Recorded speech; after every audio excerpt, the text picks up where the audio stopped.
The aftermath of the presidential election could be viewed as a victory for a united left and a catastrophic failure for government. But what about the record number of people who spoiled their vote, with close to 13% of the total ballot deemed invalid? John and Kevin are still with me, and I'm joined by the Independent Ireland councillor Linda de Courcy. You can send us your comments. Simply scan the QR code or contact us via the WhatsApp number.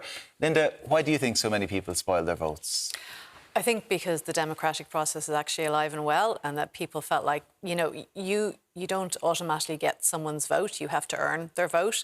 And people didn't feel like the candidates, well, at the end of the day, the two candidates who were on offer hadn't earned their vote. So they did what they... I spoiled my vote. I've never done it in my life before. I didn't want to, but I felt like I was left with no alternative. And I think a lot of people... Did you write a message in the ballot paper? I did, yes, yeah. Yeah. Do you want to share it with us? It's like Maria Steen, number one. And not necessarily because I would have, was necessarily wanting to endorse her, but I just wanted to write something, some people were they had pictures and handbags were all over the place as well. Some people put blue crayon, into a picture of a handbag. So, but I do think it's showing that the frustration of the electorate with what was presented to us as the options for our next president, and 13% of people, 20% in my constituency were like, I'm not having any of this, So they made the effort to leave their house, go down to the polling station and do their democratic duty, and spoil the vote. Kevin, so was it, do you think, dissatisfaction with the choice on offer or dissatisfaction with the system in the broadest sense? Luckily we did an exit poll, asked people that question, open-ended, why exactly did they spoil their vote, and most people did say they were dissatisfied with the choice. That was the overwhelming sentiment. There was an anti-government sort of protest vote, but that was relatively small compared to the overall composition. It was interesting when you look at the people who spoiled their vote that they generally tended to be quite conservative, tended to support independent Ireland. The independent candidates tend to position themselves a little bit more towards the right of the spectrum. And it does corroborate with international evidence on this particular topic that when people spoil their vote, it does seem to be that these are the types of people who would otherwise normally vote. And so they have that kind of voting behaviour. They want to vote, but they feel that the option isn't necessarily there. I think the second largest one that I'd seen was the 2017 French presidential election, a time when neither the kind of Gaullist centre-right nor the Socialist Party actually were on the ballot for the first time. So people who normally vote for those parties, didn't have an option, so they turned up and they issued an invalid vote. In many cases, from what we've seen, it is this, and the Maria Steen example is quite clear when we ask people who would they have voted for. 2/3 put the name Maria Steen as the candidate, way higher than McGregor on 5 and Bertie Ahern on 4 and those sorts of figures. So Maria Steen was extremely prominent. Not only that, I was looking at some of the kind of Google Trends data, which tracks the extent to which individuals or different things are searched for in Google. And what was very interesting was how Maria Steen, as a candidate, rose very sharply towards polling day on a level which is very similar to Heather Humphreys. It just showed that she was getting the same level of attention as an actual candidate that was on the ballot, relatively speaking, and Jim Gavin was nowhere. So, has there been an element then of hyperbole in the analysis over the last week? The suggestion that there's this growing anti-democratic rump, that there's dissatisfaction or disaffection with the broader system. It sounds more like just people were frustrated that there was only two candidates and that they were the two candidates. Yeah, these are conservative voters. It should be right to say that they are quite disaffected in general with the political system. They're the types of people that want the president to criticise the government a lot. They're the types of people who also would describe the economy as performing relatively poorly over the last couple of years. It's also interesting that demographically, they tend to be younger, more working class. You can see that in certain constituencies, obviously the much more disadvantaged ones tend to be much higher in this respect. Obviously, both of these constituencies were relatively high in that regard. But it's a much more male thing as well. So younger working class men were the most likely to have done this. And they are quite disaffected. We'd seen historically that they would be people who would tend to vote for kind of more radical political parties and radical right political parties in some cases. And is that a trend that tallies with other jurisdictions as well? This is an international trend. And we've seen it in lots and lots of countries. John Byrne-Murdoch done this very excellent analysis of this across many countries, and it's something we can observe here as well. It's harder to observe it because these parties, like the National Party and those sorts of things, are relatively small. But if you kind of broaden it out to that kind of political choices which are to the right of Fianna Fáil and Fine Gael, that's kind of what it is here. And like, if you're to look at the last general election as well, it's that kind of grouping that actually did relatively well. They increased their vote share quite significantly. I'm not just talking about the radical right, but also Independent Alliance, Ain2, and all those kind of parties, plus some similar independents. It's just that they didn't actually manage to increase their seats at all to the same extent. So there's a kind of a disconnect that if the last election was kind of proportional in the way in which it had been previously, probably the narrative would have been this rise of the right. But because of Fianna Fáil doing relatively well in terms of seats and votes and things accurately and their strategy, it was kind of covered a little bit more than it would have otherwise been. So, John, would you agree with that analysis, that there's a rump of people to the right of Fianna Fáil and Fine Gael who felt unrepresented? I wouldn't necessarily agree that they're just to the right of Fianna Fáil and Fine Gael. I think it was a message for government and opposition, and I think the messages went far beyond just vote for Maria Steen or anyone else. I think there was a lot of very abusive and nasty messages and not messaging that we want to see in society. But I do think we need to respect the democratic process, and we need to respect that this was not a state secret. You know, we knew this election was coming up for 7 years. We didn't know the exact date. We certainly knew that there was an election coming towards the latter end of 2025. And some of the narrative around, well, candidates were blocked and, you know, Fine Gael sent out a diktat to their party members across the country, or councillors. Like, what do you expect from a party? You know, it's a disciplined party where we all work together, and we engaged considerably and comprehensively over a 6-month period prior to any election as to how would we approach it, and would we vote on block as a whip in the Dáil myself. Yeah, but we don't necessarily need to relitigate all of that. But The point is that the outcome of all of that, whether you want to defend it or not, the system that we have, the outcome has led to an unprecedented number of people getting up, going down to the local polling centre and spoiling their vote. But I think if the likes of candidates that didn't make it to the ballot paper were truly honest about democracy and were interested in maintaining, protecting it and understanding its fragility, they would have condemned that kind of action. They didn't make it onto the ballot paper. Oh, sorry, so you lay the blame at the feet of Maria Steen and her supporters for encouraging people to spoil the vote. I think, you know, in politics, you have to accept success as well as defeat. Every time I stand for election, I don't win. And that's the reality of it. And I think, you know, there was a sense that, you know, there was blocking going on and all these sort of accusations that couldn't have been any further from the truth.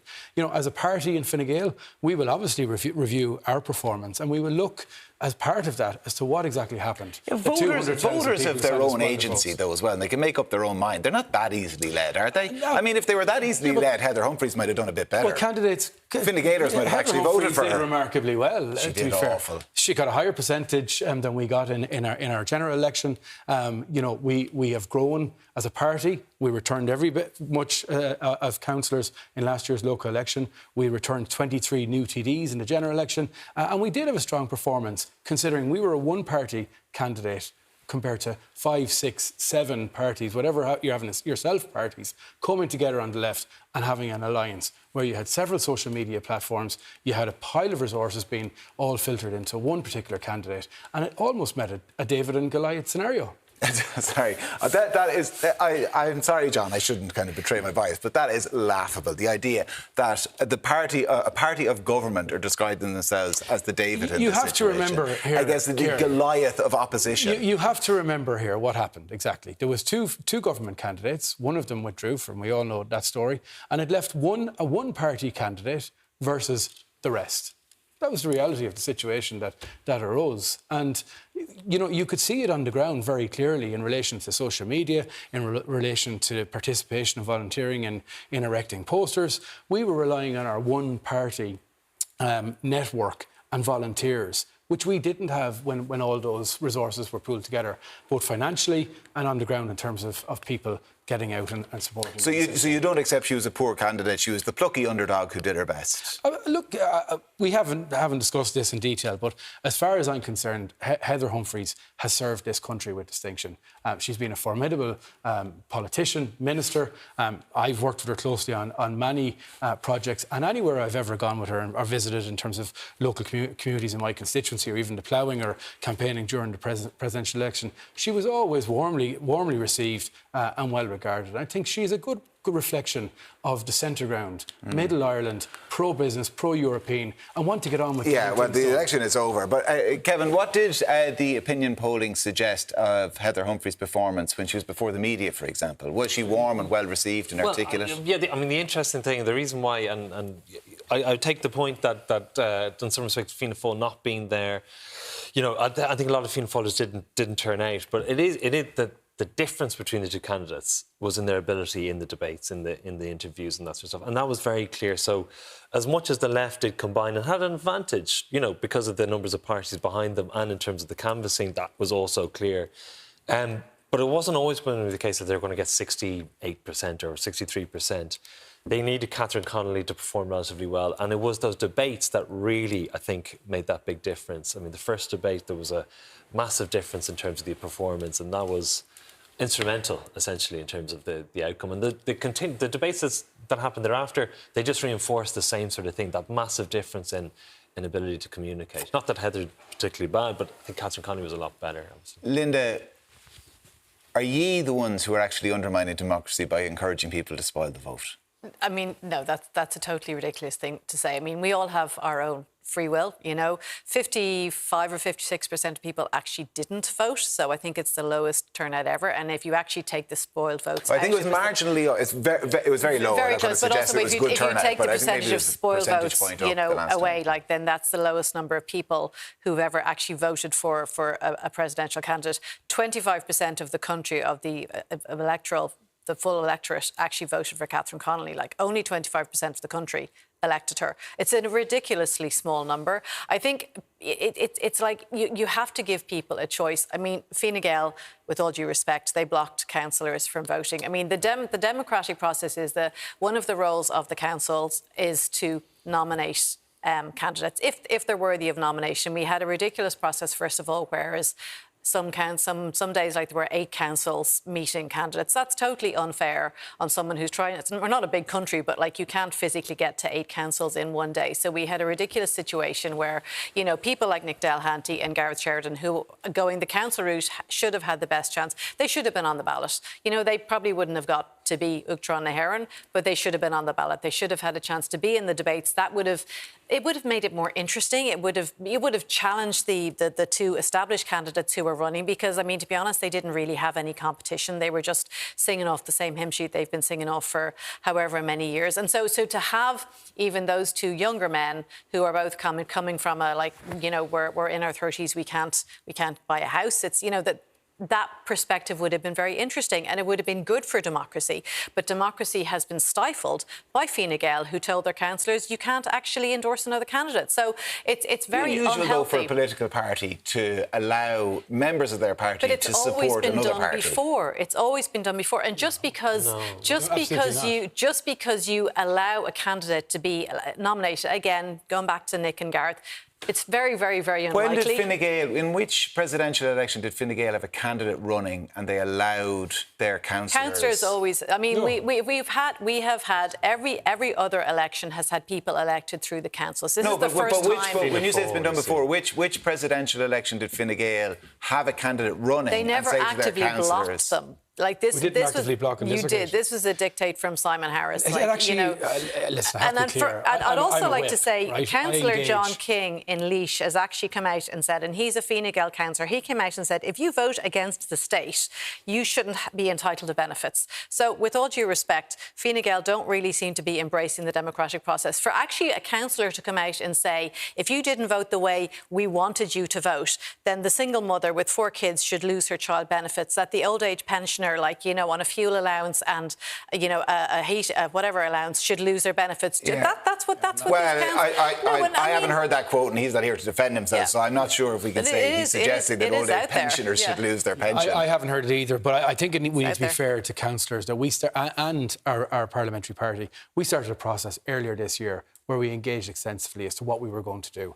And we categorically, we agreed that we were going to support whatever candidate we chose. That doesn't mean that we're going to go off and endorse someone on the left or the right or anyone else. We made a decision and we stuck by it, and that's the discipline of a party. And if someone is a whip in Leinster House, I need that sort of support and consistency from all our members within the House to ensure that we have. Do you think that we should look at reforms to that system to make it easier for people to get in the ballot? You can't make it too easy. I think everybody accepts that you can't have Kieran, I have to really names. question why we had this almost like circus-like performance in Leinster House with hours. The clock was running down. It's nearly midday. We're still looking for one more signature to get a nomination. You know, we knew for 7 years that this election was coming, and I have to reiterate that point. But to be, you know, this going around Leinster House with a day to go, 6 hours to go, looking for 2 more signatures, and it being the main headline news on media. I think we have to question their preparation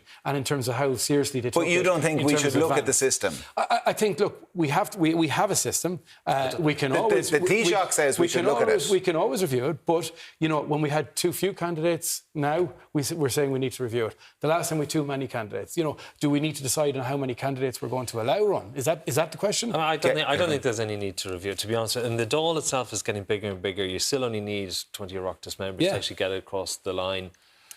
And we're seeing increasing fragmentation in terms of political parties. So you would expect more candidates. I think it just happens that the candidate from the right wasn't appealing enough to the types of independence that we're kind of open to. And Linda, there's an alternative interpretation to all of this, which is that Maria Steed's campaign left it way too late in the day to make the move. And ultimately then, they all threw the toys out of the pram and asked their supporters to spoil their votes. I genuinely don't think so. People can say that till the cows come home, excuse me. But again, Gareth Sheridan was running for a year and he still didn't, you know, he's been working behind the scenes for years. So I don't think the time was a factor. Independent Ireland do have a bill that they want to reform the process. We want to not necessarily have 4 councils, but have 80 councillors, so that you would be able to kind of get the support of 80 councillors. So you still need to, you know, engage with councillors, get 80 councillors.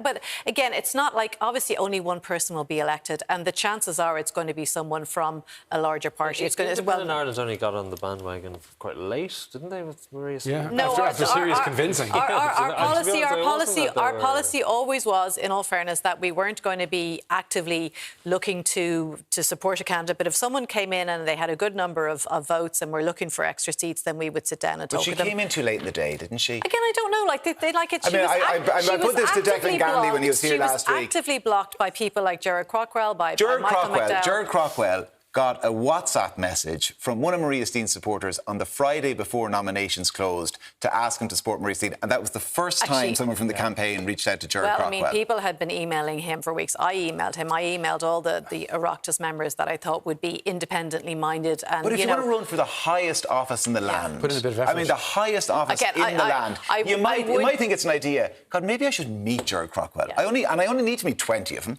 Maybe I should actually meet him. Or should I ask someone to send him a WhatsApp message? From listening to Maria, he decided not to, and there's loads of members of Oireachtas, and they didn't. And at the end of the day, that's the thing. But to be honest, I think like there were some people who support her, like Michael Healy-Rae said he would support her even though he was voting for somebody else. And you respect that, because that's respecting this is about the democratic process. It's not that Fine Gael are supporting one candidate. It's that as councillors we wanted to. Even in my council, like we didn't have anybody come in that we felt like was worthy of nomination, but there were people in there who were disappointed that we didn't have the opportunity to put someone forward. So will you vote for Dublin Mayor on your council from Fine Gael next year?